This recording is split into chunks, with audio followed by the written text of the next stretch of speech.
जय हिंद दोस्तों, त्यागी trading tips में आपका स्वागत है। दोस्तों, मेहनत इतनी होनी चाहिए कि बड़ा प्लेयर को बाद में समझ में आए कि ये शेयर भागने वाला है। वो टारगेट दे, उससे पहले ही आपका काम हो जाना चाहिए, उससे पहले ही आपकी खरीदारी होनी चाहिए। रिकमेंडेशन किसी भी शेयर की नहीं है।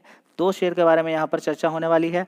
आरबीएल बैंक, इसके बारे में आपको ऑलरेडी मालूम है कि कितनी बार इस शेयर के बारे में चर्चा की गई है। चर्चा करने के पीछे कुछ पॉइंट्स होते हैं। ये पॉइंट्स क्या होते हैं? सबसे पहले आपको क्या देखना होता है? अच्छी कंपनी, अच्छा बैंक या अच्छा जो भी फाइनेंशियल कंपनी हो, आईटी कंपनी हो, जो भी हो। चलिए, उसके बाद मार्केट कैप देखना होता है आपको। छोटा मार्केट कैप रहेगा तो वो शेयर भागेगा, ज़्यादा बड़ा मार्केट कैप रहेगा तो उसके अंदर उतनी वॉलेटिलिटी आपको देखने को नहीं मिलेगी। ऐसा नहीं कि रिलायंस इंडस्ट्री भागती नहीं है, या फिर हिंदुस्तान यूनिलीवर भाग नहीं सकता है, या फिर और दूसरे बड़े बजाज फाइनेंस जैसी कंपनियों ने तेजी नहीं दिखाई है, मैं मना नहीं कर रहा हूँ। लेकिन उनके अकॉर्डिंग अगर आप देख लें तो थोड़ा सा अच्छा रहता है। जिनके मार्केट कैप कम है, दम अच्छा है, उनके अंदर अगर गिरावट हो जाए तो और आपके मजे आ जाते हैं। क्यों? क्योंकि मार्केट कैप उनका कम हो जाएगा, खरीदने का मौका मिलेगा, लॉन्ग टर्म में आपका पैसा बन जाता है। बड़े प्लेयर ने यहाँ पर क्या बोला है, ध्यान से सुने आप। यहाँ पर देखिए, सिटी टारगेट को रेस किया है आरबीएल बैंक के 285। ठीक है, खबर कब की है? आज की। शेयर ने कितनी तेजी दिखा दी जी? 5%। ठीक है, लेकिन हम इसको डिस्कस कहाँ से कर रहे हैं जी? कहाँ से? 150 रुपये। उससे पहले 74 रुपीज़ के आसपास ही गया था ऊपर, 700 रुपये से गिरता गिरता। तब इस शेयर को कवर किया, 300 रुपये मारा। उसके बाद इसके अंदर गिरावट होती है, गिरते गिरते 150 रुपये पहुंच जाता है, क्योंकि ज़्यादातर शेयर्स के अंदर गिरावट हुई थी। पर्टिकुलर इस शेयर के अंदर नहीं गिरावट हुई। ये 250 रुपये से गिरता गिरता 150 पहुंच जाता है, और 150 रुपये से आज की डेट में 260 रुपये के आसपास यहाँ पर खड़ा हुआ है। और सिटी कह रहा है कि अभी यहाँ से और 285 रुपये जाएगा। क्या बोलता है क्या नहीं बोलता उसको छोड़ दीजिए, सही समय पे खरीदना कितना बढ़िया रहता है। उसके बाद भी एक महीने का चार्ट पैटर्न भी अगर आप देखेंगे ना, तो तेजी बनी, तेजी के बाद गिरावट, तेजी गिरावट, तेजी गिरावट, नंबर्स ऑफ टाइम आपको मौका मिला है इस शेयर के अंदर। जैसे कि मैं आपको थंबनेल में कभी कभी बताता रहता हूँ कि इस कंपनी का मार्केट कैप, इस बैंक का मार्केट कैप कम है। वॉलेटिलिटी इतनी ज़्यादा होती है कि हर सप्ताह या थोड़े दिन के बाद ये क्या बांटता रहता है? भंडारा। भंडारा बढ़ता रहता है, 10-10 रुपये का, 8-8 रुपये का मूवमेंट ऐसे ही होता रहता है इस शेयर के अंदर। आप देख सकते हैं ना, 5 दिन का चार्ट पैटर्न ये आप देखेंगे, ये वाली तेजी देखिए, 234 रुपये से सीधी सीधी 248, फिर गिरावट होती है। आज देखिए लो कितना है? 246। आज लो कितना है? 246। हाई कितना मारा है? 260। तो बट गया फिर से भंडारा जी। आज तो सिटी ने बोला है, अरे मेरे भाई ये तो कल भी बताया गया था। ठीक है, ये तो कल भी आपको शेयर बताया गया था। ठीक है, डिस्कस डेली किया जाता है, रिकमेंडेशन कुछ नहीं होती है। लेकिन आप एक चीज़ पे ध्यान रखें, ये 150 रुपये से यहाँ पर है। पैसा कमाने वालों ने तो कमा लिया है इससे जी। अब ऊपर भागेगा, देखिए मार्केट कैप तो कम है, फंडामेंटल में भी दम है, ऐसा नहीं कि दम नहीं है। और निगरानी पूरी रहती है किसकी? आरबीआई की। इतने सारे शेयर्स हैं जहाँ पर सेबी सरकार पूरी तरह से कार्रवाई कर रही है, पीछे पड़ी हुई है बहुत सारी कंपनियों के। दोस्तों, एक न्यूज़ में आज पढ़ रहा था जहाँ पर 4000 इन्वेस्टर का पैसा मारा गया। अहमदाबाद की खबर है। लोगों को झांसे में लाकर, फर्जी कंपनियां बनाकर, जहाँ पर काम नहीं चल रहा है उनमें पैसा लगा दिया गया। देखिए, बहुत कई बार ऐसा होगा कि किसी कंपनी का प्रॉफिट 1 लाख का है, बढ़कर 2 लाख, उसके बाद 3 लाख, ये बढ़ते बढ़ते 1 करोड़ तक हो जाएगा। उसके बाद पता नहीं चलेगा। उसमें पैसा लगाया जाता है, लगा रहे हैं, ठीक है, लेकिन होता क्या है कि उसको भगाने से पहले ही बड़ा प्लेयर उसके अंदर शेयर्स खरीद के रखता है। समझ बात आई है? तो ये बहुत सारी चीज़ें होती हैं जो कि आपको समझ में आनी चाहिए। पहली बात तो सेबी को ऐसी कंपनियां, देखिए कुछ गिनी चुनी कंपनियां ही होनी चाहिए। ये फालतू की जो कचरा कंपनी भरी हुई हैं उनको पहली बात तो लिस्टिंग के अंदर लाना ही नहीं चाहिए। लेकिन ज़बरदस्त आईपीओ पूरी तरह से तहकीकात होनी चाहिए कंपनियों के बारे में अच्छी तरीके से। लोगों का, इन्वेस्टरों का पैसा बड़े प्लेयर के पास जा रहा है। ये कंपनियां खोलते हैं, किस लिए कंपनियां खोल रहे हैं? पैसा फंड रेज करने के लिए। आईपीओ आएगा, उनके शेयर चले जाएंगे, उसके बाद वो कंपनी दिवालिया, खत्म, कहानी उसके अंदर। क्या चल रहा है बताइए ना।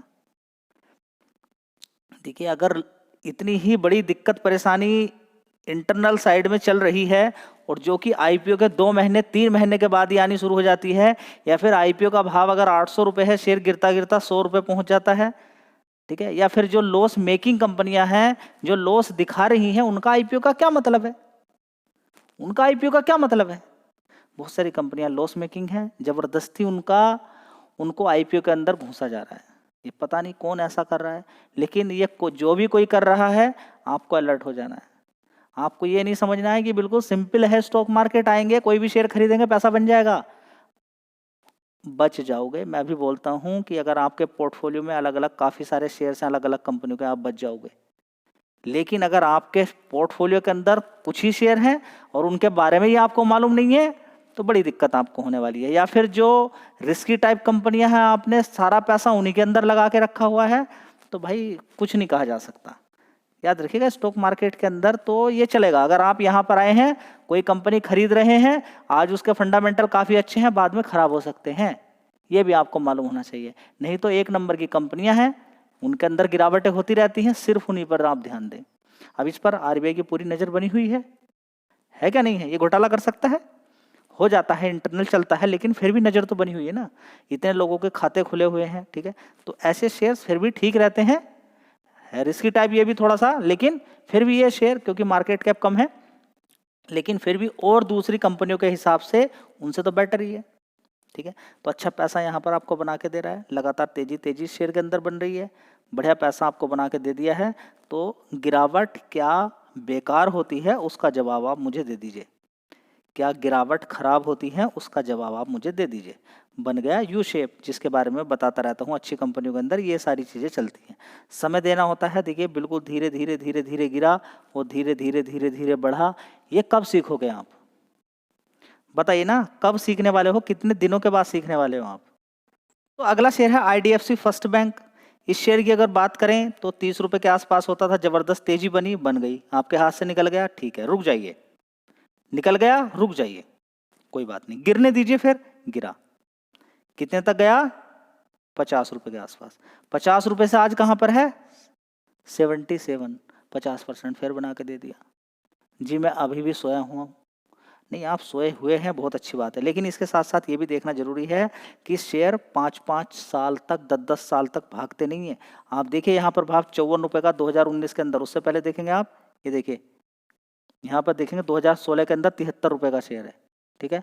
तो 2016 से लेकर अभी तक 10-10 साल तक शेयर एक जगह रुकने की भी पावर रखते हैं। तो इसलिए कभी भी किसी भी कंपनी में ज़्यादा पैसा कहीं पर भी कूद जाना, एकदम ये बड़ी दिक्कत। तो आज तक इस कंपनी ने इस बैंक ने कोई खास पैसा तो बना के अभी लोगों को दिया नहीं है, ठीक है। आने वाले टाइम में उम्मीद यही है कि अच्छा पैसा बना के दे सकता है। जिस तरीके से सरकार लगातार ग्रोथ कर रही है, अच्छी अच्छी फैसिलिटीज़ यहाँ पर दे रही है, और अभी रेट कट हुआ है, CRR की भी अगर बात करें उसके अंदर भी इन कंपनियों को फ़ायदा देखने को मिल रहा है। तो ओवरऑल मिला के अगर देखते हैं तो इन कंपनियों के लिए, इन बैंकों के लिए, फाइनेंस वाली कंपनियों के लिए और बैंकों के लिए अच्छी खबरें ही 3 आई हैं, जिनकी वजह से अब आने वाले टाइम में आपको अच्छा खासा फ़ायदा देखने को मिल सकता है। रेट कट होने से एक फ़ायदा होता है, एक तो आसानी से लोन ये बेच सकते हैं, आसानी से लोन दे दिया जाता है, कोई दिक्कत नहीं होती। पीछे से अगर पैसे की रिक्वायरमेंट होती है तो आरबीआई से पैसा भी ले लिया जाता है सस्ते दाम पर, ठीक है। तो आने वाले टाइम में हो सकता है एक रेट कट और भी देखने को मिल जाए, देखते हैं वो कब होगा।